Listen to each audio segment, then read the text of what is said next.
பீகுருஸ் தமிழ் நெஞ்சங்களுக்கு வணக்கம்.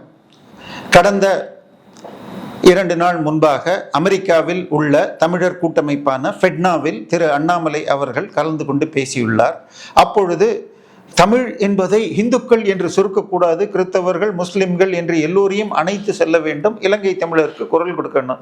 சார், இலங்கை தமிழருக்கு மோடி அவர்கள் வீடு கொடுத்து எத்தனை வசதி பண்ணியிருக்காங்க.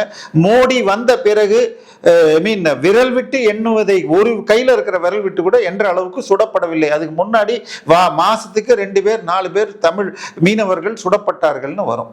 ஸோ பாதுகாப்பாக, அதுவும் ஏன் பிரச்சனை வருதுன்னா, இங்கே தமிழ்நாட்டு பக்கத்தில் இருக்கிற கடல்ல மீன் கிடைக்கலன்னு சொல்லிட்டு இலங்கை வாழ் தமிழர்கள் மீன் பிடிக்கிற இடத்துக்கு இவங்க போய் அவங்கள இது பண்றாங்கன்னு அங்க இருக்கிற தமிழ் மீனவர்கள் கொடுக்குற கம்ப்ளைண்டால தான் இலங்கை கைது செய்யுது. அது என்னங்க, தமிழ் முஸ்லிம்களுக்கும் கிறிஸ்தவர்களையும் சேர்த்துக்கணும் ஏங்க? ஜகத் கஸ்பர் ராஜ்னு ஒருத்தர் பேருங்க. அதுல ஜகத்தும் தமிழ் கிடையாது, கஸ்பரும் தமிழ் கிடையாது, ராஜும் கிடையாது. இந்த பேர் தான் உங்களுக்கு தெரியும், பாதிரின்னு. ஆனா அந்த ஆளுடைய பாஸ்போர்ட், அது கூட நான் பாஸ்போர்ட்டை பார்க்கல. அவரு அமெரிக்கால உட்காந்து என்னது ஹவாலா பணம் கடத்தல், ஆயுத கடத்தல் செய்தாருங்கிற வழக்கத்துல 3வது அக்யூஸ்டா மரியா பவுலியன் ராஜ்னு வச்சார். மரியான்னு தமிழ் பேருங்களா, பவுலியன்னு ராஜு ஏதாவது தமிழ் பேருங்களா? இவங்க தமிழில் பேர் வைக்க மாட்டாங்க, தமிழ் வழக்கப்படி இருக்க மாட்டாங்க. கண்ணியமாக எல்லோரும் சமங்கிற மாதிரி ட்ரெஸ்ஸு போடாமல் உட்காந்து பிறப்பால் 50 பேரை சாக்குக்குள்ளே அடைச்சி வைக்கணும் அப்படின்னு பெண்களை அடைத்து வைப்பார்கள். இதையெல்லாம் நீங்கள் ஏன் கமெண்ட் அடி? இன்னொன்று, ஃபெட்னால போனால் தமிழ் ஒத்துமைன்னு சொல்லுங்க. புறநானூறு பாட்டை எடுத்து எதையோ ஒன்று சொல்லிட்டு போறீங்க. கடவுள் நம்பிக்கை இல்லாதவன் முகத்தில் இருக்கிற கண், மூக்கு, காது, வாய், இதுக்கெல்லாம் பிரயோஜனமே இல்லை. பொம்மைக்கு கூட கண்ணு, காது, மூக்கு இருக்குல்ல. இதைதான் திருவள்ளுவர் சொல்லியிருக்காரு. பொறியில் பயமில்லவே என் குணத்தான் தாளை வணங்கா தலை அப்படிங்கிறாரு. ஸோ தலையில இருக்கிற 5 பொறிகளால் பயனில்லை. அதுவும் என்ன, இறைவனை உருவ வழிபாடாக வழிபட்டு பூஜைகள் செய்யலாம். சிறப்பொடு பூஜனை அப்படிங்கிற வார்த்தையை, பூஜனை என்ற வார்த்தை முதலாக திருக்குறளில் இடைக்காலத்தில் வருகிறது. சங்க இலக்கியத்தில் பூஜனைங்கிற வார்த்தை கிடையாது. பூசை என்ற சொல் பரிபாடலில் இதுல அதுக்கு பேர் என்ன, முருகனின் திருப்பரங்குன்றம் மலையில இருக்கிற ஓவியத்துல பூனையை குறிக்க பயன்படுகிறது. அதாவது இங்க பாரு, இது பூனை நிக்குதே, இது பூனை இல்ல, அகலிகையை தொட முயன்ற இந்திரன் கௌதம முனிவர் சாபத்தால் பூனை ஆயிட்டான்னு மக்கள் பேசுவார்கள்னு சொல்லிட்டு திருப்பரங்குன்றம் கோவிலில் இருந்த எழுத்து மண்டபத்தின் ஓவியத்தை விவரிப்பதாக இருக்கிறது. ஸோ தயவு செய்து தமிழ் பேசுற எல்லாரும் தமிழர்கள் தான். ஈவே ராமசாமியார் காட்டுமிராண்டி பாஷைன்னு சொல்லி தமிழை பழித்தவர், கன்னடத்தை தாய்மொழியாக கொண்டவர். அண்ணாதுரையோ கருணாநிதியோ தெலுங்கை தாய்மொழியாக கொண்டவர்கள். திரு செபாஸ்டியன் சீமன் என்னும் சைமன், அவர் தந்தையார் மலையாள தாய்மொழியாக கொண்டவர். ஜேக்கபுடைய மகன் செபாஸ்டியனுடைய மகன் சைமன் பேருங்க. அவருடைய தம்பி இன்னைக்கும் சாலி கிராமத்தில் சர்ச்சை வச்சு நடத்திட்டு இருக்கார். ஸோ தயவு செய்து நாம் அனைவரையும் சகோதரராக பார்க்கிறோம். அதே நேரத்தில் நீ தமிழனா இருக்க முடியாது, என்னைக்கு மதம் மாறுவன்னு டார்கெட் பண்ணி மாத்துறாங்களோ அப்பதான் நம்ம எதிர்க்க வேண்டி இருக்கு. எங்க திருப்பரங்கோயில்ல முருகன் மலையை ஆக்கிரமித்தவர்கள், அராஜகத்தை தட்டி கேட்காத செபாஸ்டியன் சைமன் ஒரு தெலுங்கு படத்துல முருகன் வட இந்திய இமயமலையில் பிறந்தவன் சொன்னா கோச்சிக்கிறார். எங்க சிவபெருமான் இமயமலையில் இருந்தான்னு சொல்லிட்டு கலித்தொகை எவ்வளவு அழகான ஒரு ஓமை. அதாவது அந்த அரசனின் நாட்டுல எப்படி மரங்கள் செழித்து வந்ததுன்னு சொல்லி காட்டுறதுக்கு இமயவில் வாங்கிய ஈர்ஞ்சடை அந்தணன் இது இருந்தப்ப அப்படி தன்னுடைய கையால மலையை தூக்கின ராவணன், 10 தலை ராவணன், இது எல்லாமே ஒரே பாட்டுல இருக்குங்க. இவங்க ஏத்துக்க மாட்டேன், ராவணன் தமிழெல்லாம் சொல்றாங்களே, அந்த ராவணன் உமையோடு தலையில் கங்கையை வைத்துள்ள சிவபெருமான் அமர்ந்திருக்கும் பொழுது ராவணன் கையை தூக்கி கைலாய மலையை தூக்க போறப்ப குலுங்கிறப்ப அங்க இருக்கிற பூதகணங்களும் பார்வதியும் பயப்பட சிவபெருமான் தன்னுடைய கட்டை விரலால் மலையை அமுத்துறாரு. இவன் கை மாட்டிக்கிச்சு. ராவணன் ஐயோன்னு கத்தி அலறான். அதனாலதான் அவன் பேர் ராவணன்ற வடமொழிக்கு பெருங்குரலோன்னு அர்த்தம். இல்லாட்டி அவன் பேர் தசமுகன் தான் பேரு. சரியா? இதை எதுக்கு சொல்லி இருக்காங்கன்னா, அந்த நாட்டுல கொங்கை மரத்துல உங்களுக்கு அந்த அளவுக்கு பச்சை மஞ்சளா பூ பூத்திருக்கான். ஒரு பக்கம் மரம் இலை தெரியாத அளவுக்கு பூத்ததை பார்த்துட்டு இது புலின்னு நினைச்சிட்டு தன்னுடைய தந்தத்தால் யானை போய் தந்தம் மாட்டிக்கிச்சான். எப்படி ராவணன் கை மாட்டிக்கொண்டதோ அது கத்திச்சோ, அது மாதிரி தந்தம் மாட்டிக்கிட்டு யானை கத்துச்சுன்னு சிவபெருமான் கைலாய மலையில் இருக்கிறார்னு உங்களுக்கு கலித்தொகையில பாட்டு இருக்கு. திருமுருகன் கைலாயத்தில் பிறந்தார் என்பது திருப்பரங்குன்றத்தில் அவருடைய தெளிவாக திருமுருகாற்றுப்படையில இருக்கு, பரிபாடல்ல இருக்கிறது. தமிழ் தெரியாம உலகக்கூடாது. கடவுள் என்றால் உலகத்துக்கு முழுக்க தான் கடவுள். இயேசுதான் பைபிள்ல சொல்லி இருப்பார், காணாமல் போன ஆடுகளாகிய இஸ்ரேலியர் மட்டுமே நான் அனுப்பப்பட்டேனே தவிர மற்றவர்களுக்கு இல்லை என்று சொல்லி இருப்பார். இன்னும் சொல்ல போனால் பிறப்பால் யூதர் அல்லாதவர்களை நாய் என்று இழிவாக, இன்னொரு இடத்துல பன்றின்னு கூட இயேசு சொல்லி இருப்பார். அப்படி இருக்கிறப்ப இந்திய மதங்களில் இறைவன்னா உலகத்துக்கு முழுக்க தான் இறைவன். அந்த இறைவன் கைலாயத்தில் இருந்தார் என்பதை சங்க இலக்கியங்கள் உறுதி செய்கின்றன. இன்னைக்கு என்ன வழிபாடு வைணவ கோயில்ல இருக்கோ அத்தனையும் 10 41வது பாட்டுல இருக்குங்க. சரியா, 31வது பாட்டுல. அதாவது இன்னைக்கு திருவனந்தபுரம்னு சொல்ற அந்த பெருமாள் கோவிலையோ அல்லது கன்னியாகுமரியில இருக்கிற திருவட்டார் ரெண்டுல எதையோ ஒண்ணு கடற்கரை ஓரம் இருக்கிற பெருமாள் கோயில்ல துளசி மாலையை போட்டுக்கிட்டு நெஞ்சில் லக்ஷ்மியை வச்சுட்டு இருக்கிற பெருமாள் இருக்கிறார், அனந்த சயனமாக இருக்கிறார்னு இருக்கு. பல பேர் அது திருவட்டார்பாங்க, பல பேர் அதை திருவனந்தபுரம்னு சொல்லியிருப்பாங்க. ஸோ இன்னைக்கு இருக்கிற எல்லா வழிபாடுகளும் அப்படியே சங்க இலக்கியத்தில் இருக்குது. முருகனுக்கு 6 முகம் வேல் கொண்டவர்னா இந்த இது போமு காலத்திலிருந்து காசுகளில் இருக்கு. பொது ஆண்டில் பல காசுகள் இருக்கு. இங்க வேலோடு சிற்பமே 7ஆம் நூற்றாண்டுக்கு முன்னாடி தமிழ்நாட்டில் கிடையாதுங்க. எங்க பேர் வைக்கிறதுல ராமசாமி தான் நம்ம ஈவேரா பேரு, எம்ஜிஆர் பேரு ராமச்சந்திரன், திருமாவளவன் அப்பா பேரு ராமசாமி, முன்னாள் முதலமைச்சர் பேரு ஜானகி ராமச்சந்திரன், இதெல்லாம் ராமர் பெயரா வந்துச்சு. இது இப்ப கர்நாடகா சீஃப் மினிஸ்டர் பேரு சிவகுமாரன், முருகர் பேரு. அவருக்கு முன்னாள் முதலமைச்சர் ஒருத்தர் இருந்தாரு குமாரசாமின்னாலும் அது சிவன் பேரு. கார்த்திகேயன், வேலன், ஆறுமுகம், ஷண்முகம், இது எல்லாமே இந்தியா முழுக்க இருக்கிற பெயர்கள். இன்னும் சொல்ல போனால் மகாராஷ்டிரால இருக்கிற போமு 2ஆம் நூற்றாண்டு சாதவாகன கல்வெட்டில் இது குமாரகுப்தர், குமாரன் பெயர்கள் இருக்கின்றன. ஸோ முருக வழிபாடுங்கிறது எல்லாருக்கும் உண்டு. தமிழ் கடவுள்னு சொல்லிக்கோ, அவரை தெலுங்கு கடவுள்னு சொல்லிக்கோ. ஐயா, கல்வெட்டுகளில் தெலுங்கு வார்த்தைகள் போமூல இருக்கு. சித்தன்னவாசல் கல்வெட்டில் சிறு போசில்னு கன்னட பேர்ல அழைக்கப்பட்டிருக்கு. இன்னைக்கு சிறு வழி, போசில்னா வழி, சித்தன்ன சிறு வழிங்கிற சித்தன்னங்கிறது கூட முழு தமிழான்னு தெரியல. ஸோ சிறு போசில்னு கன்னட வார்த்தை போமு 100ஆம் வருஷத்துல இருக்கு. ஸோ கன்னட தமிழ் எல்லாம் ஒரே காலத்துல. இவ்வளவு வேண்டாங்க, தமிழ் எழுத்துக்கள் இன்னைக்கு எழுதுறமே இதுல நகரம் முதல் நகரம் ஈராக 30 எழுத்து தாமே. இதுதான் எழுத்ததிகாரத்துடைய தொல்காப்பிய முதல். இது 30 எழுத்தையும் நீங்க எனக்கு கல்வெட்டுல காட்டணும்னா 800க்கு முன்னாடி கிடையாது. அதுக்கு அடுத்த வரி என்றாலே அக் என்றால் 3 புள்ளிகள் தாமே. அக்கு 3வது புள்ளின்னு போட்டா 12 13ஆம் நூற்றாண்டுல கூட கிடைக்காதுங்க. தயவு செய்து தமிழ்ல இது இனி எழுதுறப்ப குறில் எகரம் குறில் ஒகரம் இது தமிழுக்கே சிறப்பு. இது வடமொழியில சமஸ்கிருதத்திலையும் கிடையாது, பாலியிலையும் கிடையாது, பிராகிருதத்திலையும் கிடையாது. ஸோ ஆனால் தொல்காப்பியத்தில் குறில் எகரத்துக்கும் குறில் ஒகரத்துக்கும் எழுத்து கிடையாது. நெடிலை எழுதி மேல புள்ளி வைக்கணுங்கிறதுக்கு பேரு புள்ளி மருங்கியல்னு பேரு. இது 17ஆம் நூற்றாண்டில் திரு வீரமாமுனிவர் மாற்றும் முன்னால் குறில் எகரத்தையும் குறில் ஒகரத்தையும் எழுதிட்டு மேல புள்ளி வைக்கும் நடைமுறை தான் இருந்தது. அவருக்கு முன்னாடி பலர் பண்ணியிருக்கலாம், பட் அவர் தான் அதை நடைமுறைப்படுத்தியவர்.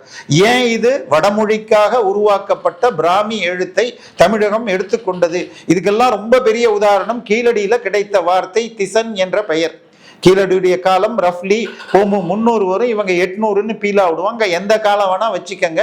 திசன் என்ற வார்த்தையில் தா என்பது இருமொழிக்கும் பொதுவான சொல். சகரம் என்பது ஸ்டாலினில் வர சகரம்.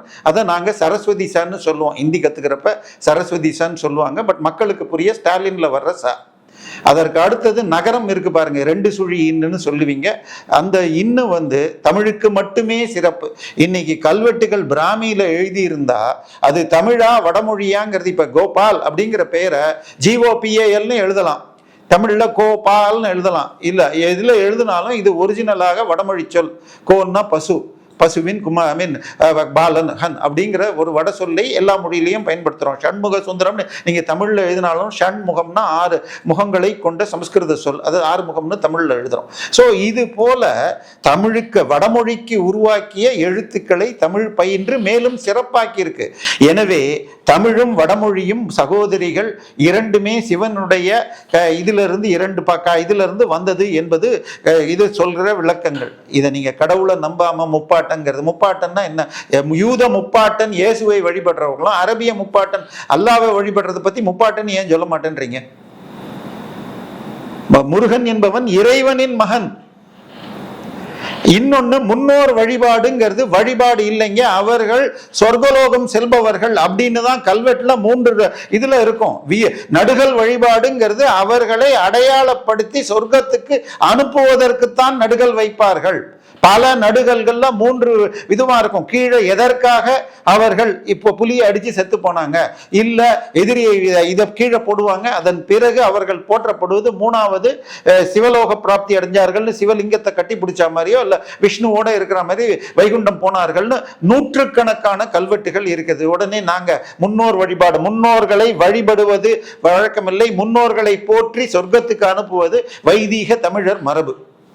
திருவள்ளுவர் நல்ல நாடுன்னு சொன்னால் என்ன சொல்லியிருக்காருன்னா, அதாவது செங்கோன்மை என்ற அதிகாரம் 54 குறள் 55 குறள் 543 அந்தணர் நூற்கும் அறத்திற்கும் ஆதியாய் நிற்பது மன்னவன் கோல். மன்னவன் கோல்னா செங்கோல். அந்த செங்கோலை மிக பெருமைப்படுத்தி நமது புதிய பாராளுமன்றத்தில் வச்சிருக்கார். தமிழனின் அடையாளமாக இருக்கிறது. அந்த செங்கோல் எதுக்கு இருக்கணும்?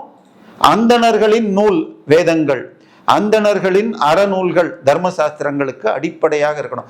அது என்ன அறம்னா தர்மசாஸ்திரம்? இதை நான் சொல்லிங்க, வள்ளுவர் சொல்லியிருக்கார். குறள் 183க்கு சொல்லுங்க. ஐ மீன் இது புறம் கூறி பொய்த்துயிர் வாழ்தலில் அறம் கூறும் ஆக்கம் தரும். இல்லாத ஒருத்தனை பற்றி பொல்லாங்கு சொல்பவன் இந்த உலகத்தில் வாழ்வதை விட செத்து போவது தர்மசாஸ்திரங்கள் சொல்லும் புண்ணியத்தை தரும். அறம்னா இந்த இடத்துல தர்மசாஸ்திரங்கள் அதையே சொல்லத்தான் அங்கேயும் பயன்படுத்தியிருக்கார். இது நல்ல நாட்டுக்கு, நல்ல ராஜாவுடைய செங்கோல் பிராமணர்களின் வேதங்களுக்கும் தர்மசாஸ்திரங்களுக்கும் அடிப்படையாக இருக்க வேண்டும். சரிங்க, மோசமான ராஜா இருக்கார், திராவிட ராஜாக்கள்னே வச்சுக்கோங்க. அப்படி இருந்தா என்ன ஆகும்? அதுக்கும் திருவள்ளுவர் சொல்லியிருக்கார். முறைகோடி மன்னவன் செய்யின் உரைகோடி பெய்யன பெயல். மழை இல்லாம போயிடும். மழை இல்லைன்னா என்ன ஆகும்னு சொல்லியிருக்கார் திருவள்ளுவர் தெரியுமா? நீரின்றி அமையாது உலகம், வானின்றி அமையாது ஒழுக்கு. ஸோ நீரின்றி அமையாது உலகம் டார். ராஜா சரியில்லைன்னா மழை இல்லைன்ட்டார். அதுக்கு முன்னாடி அதே வான் சிறப்பு அதிகாரத்தில் முதல் 2 குறள் என்ன சொல்லியிருக்கார்? தவமும் தானமும் இல்லாது போகுங்கிறார். தவம் என்பது துறவிகள் செய்வது, தானம் என்பது யஜ்ஞங்கள் செய்து மற்றவர்களுக்கு தானம் கொடுப்பது இல்வாழ்வான் கடமை. அதுக்கு முன்னாடி குறள் சிறப்புடனே பூஜை செல்லாது. அதாவது மழை இல்லாது போய்விட்டால் தெய்வங்களுக்கு செய்ய வேண்டிய நித்திய நைமித்திய பூஜைகள், அன்றாடம் விக்கிரகங்களுக்கு செய்யும் பூஜைகளும் பண்டிகைக்குரிய விசேஷ கால பூஜைகளும் நடைபெறாதுங்கிற இதுதான் அவர் இதையெல்லாம் விளக்க கடைசி குறளாக கொடுங்கோன்மை 560 குறள் அதிகாரம் 56 கொடுங்கோன்மை அதிகாரம் குறள் 560 பயன் குன்றும் அறுதொழிலாளர் நூல் மரப்பர் காவலன் காவானின்.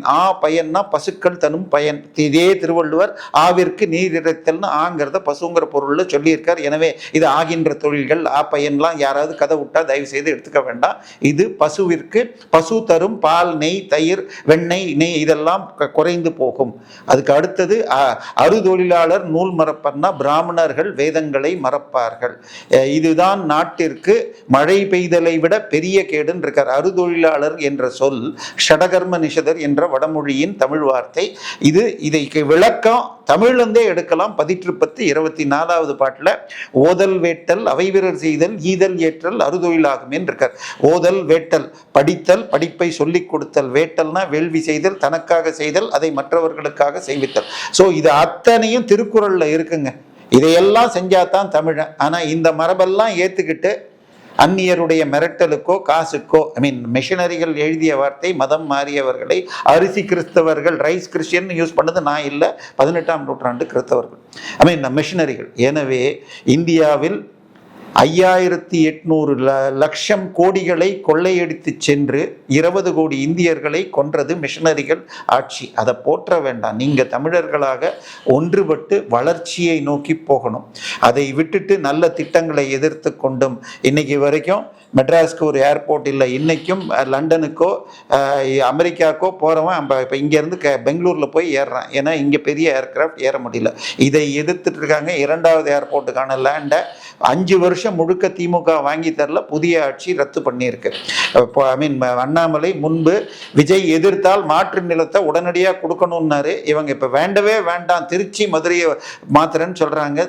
சென்னை இதனால் பெரிய அளவில் பாதிக்கப்படும். எனவே தமிழக நலத்திற்கு நல்லது மும்மொழி திட்டம். இதெல்லாம் இன்னும் சொல்ல போனால் நேற்றைக்கு நம்ம அவர் பேர் என்னங்க, மாணிக்கம் தாகூர், அவர் சொல்லியிருக்காரு மும்மொழி திட்டம் தேவையற்றது. ஐயா, ராஜீவ் காந்தி தான் படித்த இந்தியாவிலேயே டாப் மோஸ்ட் பள்ளினா டூன் ஸ்கூல்மாங்க. அதுல இருந்த கல்வி கடைநிலையில் உள்ள கிராமத்தின் எஸ்சி எஸ்டி பிசி மக்களுக்கு கிடைக்கணும்னு சொல்லி கொண்டு வந்ததுதான் நவோதயா திட்டம். இன்னைக்கு வரைக்கும் வரலைங்க. நவோதயா திட்டத்தை ஏத்துக்கிட்டா தமிழ்நாட்டில் இருக்கிற 38 மாவட்டங்களிலும் ஒரு பள்ளி ஒன்னொன்னு 100 கோடி ரூபாய்க்கு பள்ளியை கட்டி அதுல 2 செக்ஷன் தான், ஒரு 80 பேர் தான் வருஷத்துக்கு படிக்க முடியும். ஆனால் விழுப்புரத்துல கிடையாது, பாண்டிச்சேரியில இருக்கு. கொண்டு வாங்கன்னு சொல்லி ரவிக்குமார் சொன்னார், இன்னும் வரவில்லை. தமிழகத்தின் கல்வி நிலை என்ன நிலை தெரியுமா? 14 பல்கலைக்கழகங்கள்ல துணைவேந்தர் கிடையாது. 1000க்கும் மேற்பட்ட பள்ளிகளில் தலைமை ஆசிரியர்கள் இல்லை. இந்த நிலைக்கு இதையெல்லாம் வச்சுக்கிட்டு பிரைவேட் ஸ்கூலை நடத்துறது தான் பிஸ்னஸ் ஆக திராவிட தமிழ் தேசிய தமிழக வெற்றி கழக எல்லாரும் பண்ணிட்டு இருக்காங்க. ஏன்னா ஸ்டாலினுடைய மகள் சன்ஷைன் பள்ளி நடத்தினா, விஜயுடைய குடும்பம் விஜய் வித்யாசிரம் நடத்துது, திருமாவளவன் ப்ளூ ஸ்டார் பள்ளியை நடத்திட்டு இருக்காங்க. ஸோ இந்த வியாபாரம் போயிட்டு இருக்கு. நான் படித்தது கவர்மெண்ட் ஸ்கூல்ல, நான் ஒரு நாள் கூட தனியார் பள்ளியில் படித்தவன் இல்லை. அரசு பள்ளி மற்றும் அரசு உதவி பெறும் பள்ளியில் படித்தவன். ஆனால் இன்றைக்கு நம்மால் சேர முடியவில்லை. தமிழன் நன்றாக இருக்க வேண்டும் என்றால் அரசு பள்ளிகள் நன்றாக இருக்க வேண்டும். இலவசங்கள் தேவையில்லை, தரமான கல்வி தேவை. அதற்கு செய்யணும். அதை விட்டுட்டு தமிழின் பேரால் தமிழர்கள் மற்றவர்கள்னு பிரிக்க வேண்டியதில்லை.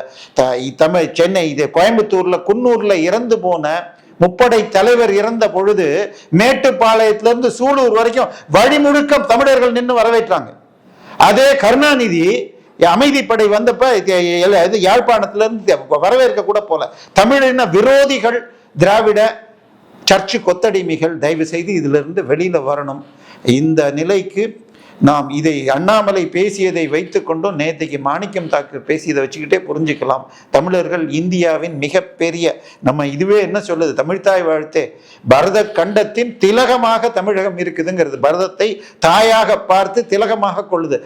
பாரத தாய்ன்னு சொன்னா தாய் மண்ணின் வணக்கம்னு சொன்னீங்கன்னா அதே தாய் மண்ணின் வணக்கத்தை தான் பரத கண்டத்தின் திலகமாயின்னு சொல்லி அதே தாய் வடிவமாகத்தான் தமிழ்தாய் வாழ்த்துன்னு சொல்லுது. எனவே தமிழ்தாயை போற்றுபவர்கள் இந்திய ஒற்றுமையை போற்ற வேண்டும், அதை வணக்க வேண்டும். நன்றி, வணக்கம்.